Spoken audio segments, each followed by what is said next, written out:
Halo semuanya, balik lagi di video Hironesia. Dan di video kali ini gue bakalan share tentang alur atau proses kerja di Jepang gitu. Apa aja yang perlu disiapin? Langsung aja, yang pertama gue mau saranin lo buat menentukan tujuan atau motivasi lo memilih Jepang gitu sebagai tempat kerja. Kenapa ini menjadi langkah pertama yang harus lo siapkan? Karena dari tujuan dan motivasi ini akan memacu konsistensi dalam proses yang bakalan lo jalanin ke depannya. Jadi sebelum menentukan atau memilih masuk ke LPK ataupun mengikuti proses yang lainnya, yang paling penting adalah tentukan dulu tujuan dan motivasi kenapa lu pengen kerja di Jepang gitu. Kenapa sih harus Jepang? Apakah karena lu suka budayanya, atau lo suka karya seninya, atau lo suka eh, manga misalkan, atau anime dan lain sebagainya, atau mungkin dari segi penghasilannya yang menurut lo besar gitu. Jadi sejak awal lo harus menentukan tujuan dan juga motivasi kenapa lo memilih Jepang sebagai tempat lo bekerja. Jangan sampai lo salah dalam menentukan tujuan dan motivasi sehingga cuman ikut-ikutan dan akhirnya lo lelah di dalam proses pemberangkatan lo ke Jepang gitu. Atau bahkan lo lelah ketika lo sudah sampai Jepang dan bekerja di sana. Jadi motivasi itu harus lo tentukan sejak awal dan lo jaga konsistensinya. Kemudian setelah lo menentukan tujuan dan motivasi lo kenapa lo memilih Jepang sebagai tempat untuk bekerja, lo juga harus coba cari tahu, entah via internet atau via guru-guru atau lewat teman-teman, saudara, atau siapapun orang yang berpengetahuan tentang jenis visa yang bisa dipergunakan untuk kerja di Jepang. Nah, kenapa ini penting? Banyak orang berpikir ya, pokoknya kerja di Jepang gitu, kita mengeluarkan tenaga untuk mengerjakan sesuatu, kemudian kita dapat upah di sana. Padahal tidak sesimpel itu. Misalkan ada 3 visa yang memang sering kali dipergunakannya untuk bekerja. Yang pertama itu adalah Ginojishu. Ginojishu, kemudian yang kedua adalah Tokutei Gino, dan yang ketiga adalah Gijutsu Jimbung Chisiki Kokusai Gyomu atau yang biasa disingkat Gijinkoku. Nah, dari setiap visa ini tentunya persyaratannya berbeda-beda, kemudian juga kondisi kerjanya akan berbeda. Contoh, Ginojishu itu atau yang sering disebut magang, itu sebetulnya bukan pure kita bekerja gitu. Dari katanya pun kita sudah tahu gitu kan, magang artinya kita ada belajar juga di situ, belajar sembari praktek lah, seperti itu. Makanya tidak bisa diasumsikan bahwa magang itu 100% bekerja. Dan harus dipahami ketika misalkan lo semuanya berangkat ke Jepang dengan Ginojishu, artinya di sana itu bukan hanya kerja tapi juga harus menimba ilmu gitu, pembelajaran. Karena pada dasarnya tujuan awal sistem ini atau program ini dibuat itu adalah untuk mentransfer ilmu gitu dari negara Jepang ke negara-negara berkembang. Makanya peserta magang itu biasanya dari negara-negara yang berkembang di Asia Tenggara, misalkan dari Indonesia, Vietnam, kemudian Thailand, ada Filipina gitu ya, negara-negara berkembang. Saya nggak pernah ketemu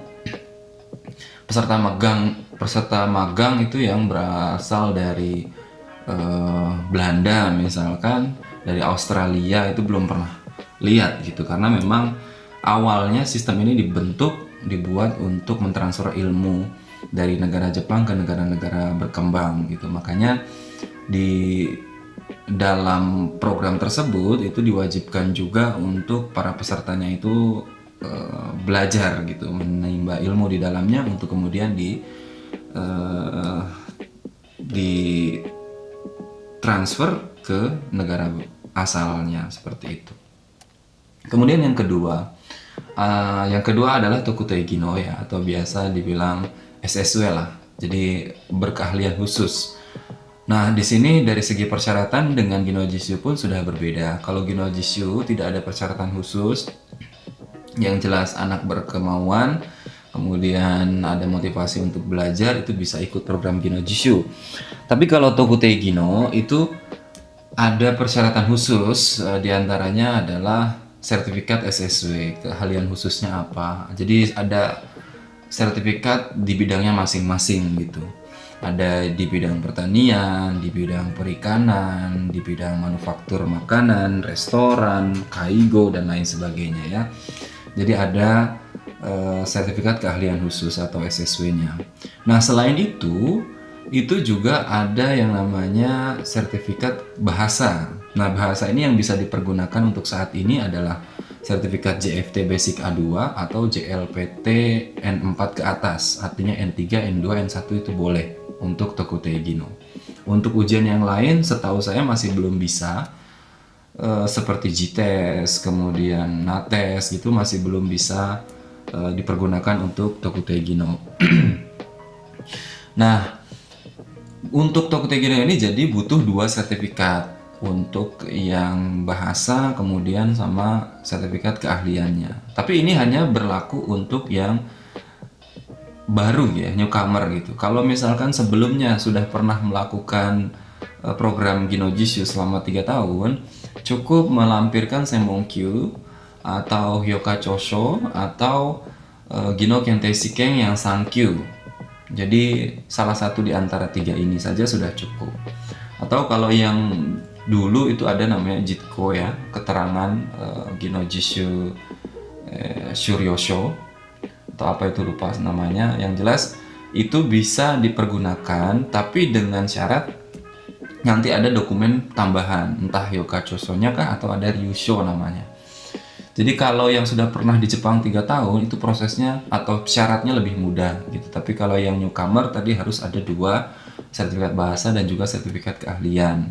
Nah, kemudian untuk yang terakhir yang Gijinkoku, Gijutsu Jimunchi Shiki Kokusai Gyomu itu minimal dia D3 di Jepang atau S1 di universitas negara asalnya juga boleh. Jadi ini di Gijinkoku ini bidangnya lebih banyak ya, staff. Biasanya sih pekerjaan-pekerjaan yang memang berkaitan dengan perkantoran gitu ya. Entah staff HR, staff GA gitu ya, General Affair atau desainer, kemudian juga ya IT juga ada di situ, ada Suyaku ya, penerjemah dan lain sebagainya. Ada banyak bidang untuk visa Gijinkoku. Tapi ya itu tadi ada beberapa syarat khusus dan itu masing-masingnya berbeda. Yang paling umum biasanya S1-nya itu yang satu jurusan atau dia berpengalaman di bidangnya gitu. Jadi sudah pernah punya pengalaman di bidang tersebut gitu selama berapa tahun. Nah, tapi biasanya untuk pengurusan proses visa Gijinkoku ini itu akan banyak dibantu gitu. Jadi tidak serumit itu selama punya sertifikat atau punya ijazah S1 dan punya kemampuan bahasa Jepang yang dianggap cukup, itu bisa diproses ke visa Gijinkoku.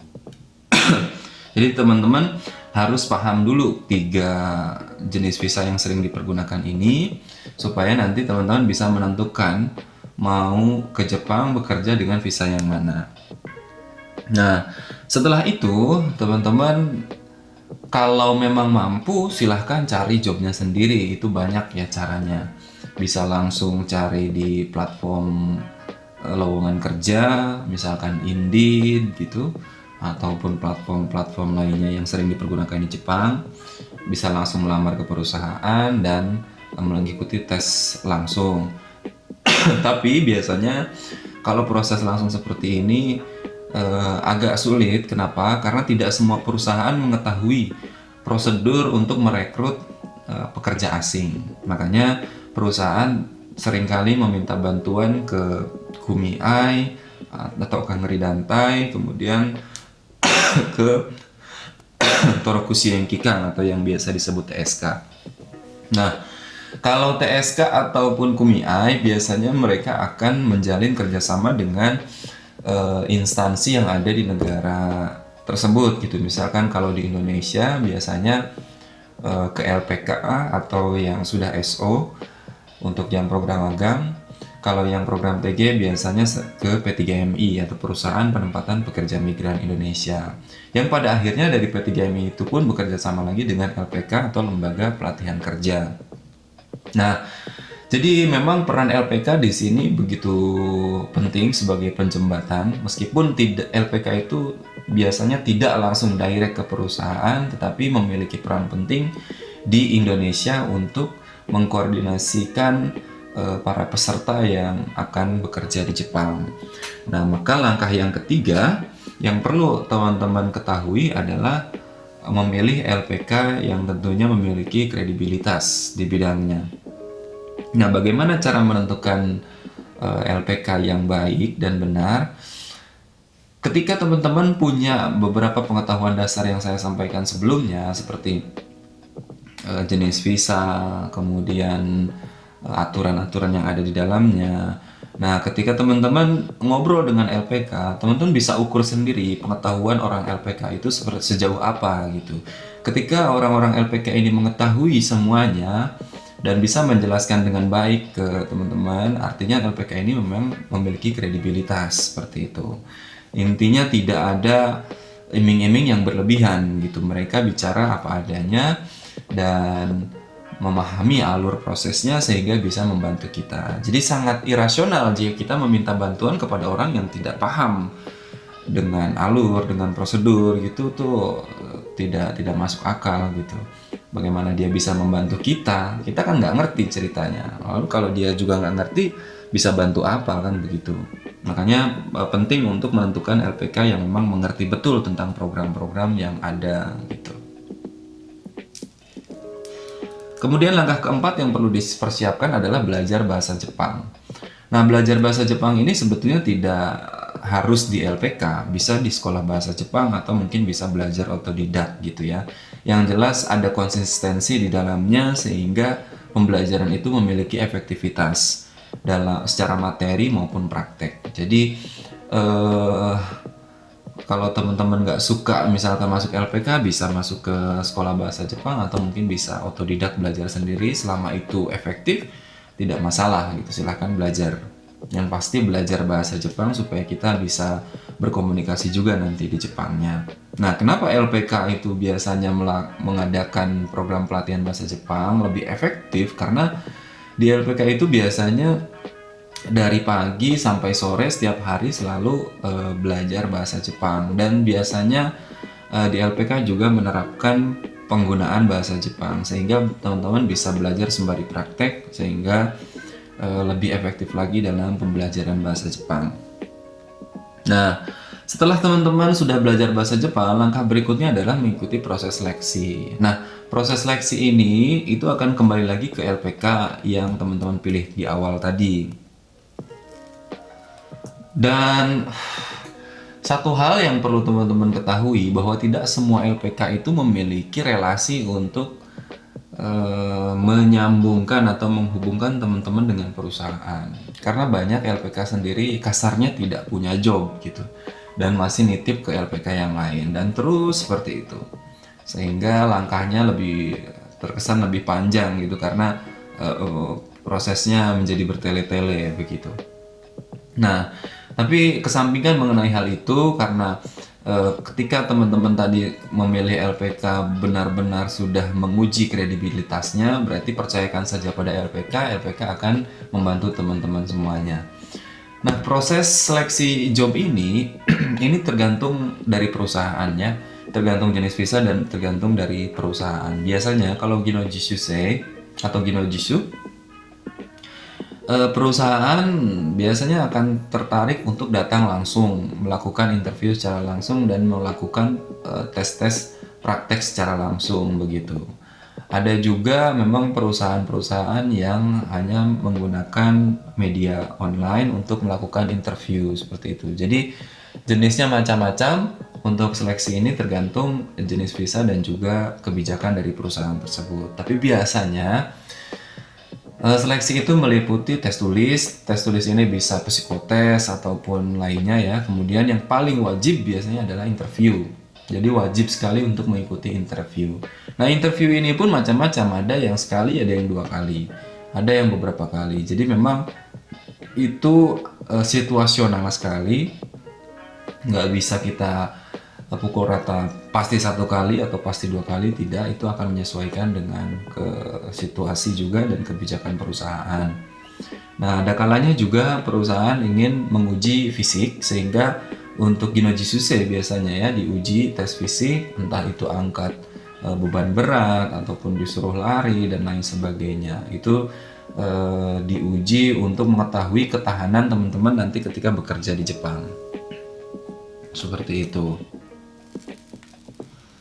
Nah, yang berikutnya, teman-teman ketika dinyatakan lulus oleh perusahaan, langkah ke-6 adalah pengajuan COE.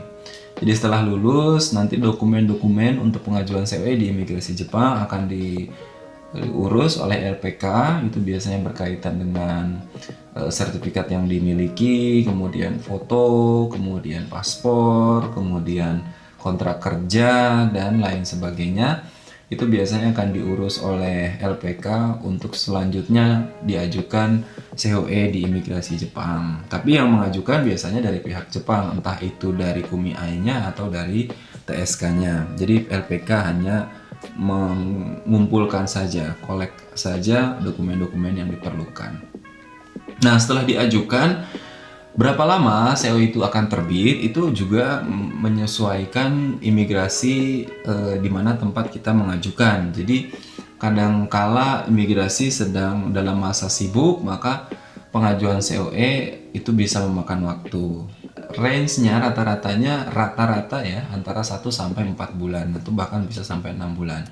Tapi biasanya juga bisa lebih cepat, bukan biasanya, tapi bisa jadi lebih cepat daripada itu. Dulu gue waktu ngajuin COE itu hanya 10 hari kerja. Jadi 10 hari, 2 minggu itu sudah keluar COE-nya. Tapi case seperti ini sangat jarang sekali ya. Karena gue waktu itu ngajuin visa Gijinkoku, kebetulan gue lulusan S1 Sastra Jepang dan berpengalaman di bidang penerjemah juga. Dan memiliki sertifikat JLPT juga. Jadi prosesnya lebih cepat pada saat itu. Dia lagi hoki juga mungkin ya. Nah, kalau normalnya 1 sampai 4 bulan. Nah, setelah COE terbit, apa yang harus dilakukan adalah pemberkasan ya. Pemberkasan lagi. COE terbit itu nggak langsung pergi ke Jepang, tapi kita harus ngurus visa juga. Nah, ngurus visa ini kembali lagi nanti ke jenis visanya apa gitu. Misalkan untuk Tokutegi no itu kita harus melampirkan EKTKLN. Jadi EKTKLN itu adalah elektronik kartu tanda KTKLN, kartu tanda kerja luar negeri gitu. Intinya begitulah. Nah, itu harus diurus di Disnaker atau di PP2MI. Diurus dulu, baru setelah itu mengajukan visa. Dan nanti visa biasanya akan terbit 5 sampai 6 hari kerja tergantung wilayah yuridiksinya. Nah, setelah visa terbit baru masuk ke langkah pemberangkatan. Nah, visa sudah terbit, biasanya pihak LPK, SO ataupun P3MI akan berkoordinasi dengan perusahaan menyesuaikan kepentingan perusahaan. Jadi ini juga ya yang perlu diketahui, nggak selalu ketika visa itu sudah terbit besok atau minggu depan itu harus sudah berangkat, itu nggak harus seperti itu. Karena kembali lagi ya, perekrutan ini itu kan menyesuaikan dengan kepentingan perusahaan. Jadi perusahaan terkadang akan melihat situasi operasional di perusahaannya, apakah sudah benar-benar membutuhkan atau belum. Kadang visa sudah terbit tapi pekerjaan lagi sedikit, orang lagi banyak, buat apa ngedatengin orang dari luar gitu. Makanya ditunggu momen yang pas baru nanti dipanggil atau diberangkatkan ke Jepang. Nah, tapi memang biasanya tidak akan lebih dari 3 bulan dan wajib di bawah 3 bulan, karena kalau sudah lewat 3 bulan masa berlaku visa itu akan habis dan harus mengajukan dari nol lagi gitu. Makanya perusahaan pun akan menyesuaikan, sebelum 3 bulan akan ada pemberangkatan seperti itu. Nah, nanti setelah teman-teman masuk ke Jepang, kembali lagi tergantung jenis visanya ya. Kalau Ginojitsu biasanya ada pendidikan dulu 1 bulan di KUMI-nya atau biasa disebut di sentanya gitu ya, training center di situ sekitar 1 bulan, baru setelah itu nanti ada Haizoku atau penempatan ke perusahaan. Jadi kurang lebih seperti itu proses dari awal, dari pertama menentukan tujuannya, kemudian memahami jenis visanya, kemudian memilih LPK-nya, kemudian belajar bahasa Jepangnya, mengikuti prosesnya, kemudian pengajuan COE, terus menunggu COE terbit, kemudian pemberkasan untuk mengajukan visa, dan terakhir adalah pemberangkatan. Jadi sekian informasi dari gua di video ini, semoga bermanfaat dan terus tonton dan ikutin terus channel Hironesia karena gue bakalan bagi-bagi atau share informasi lainnya seputar kerja di Jepang.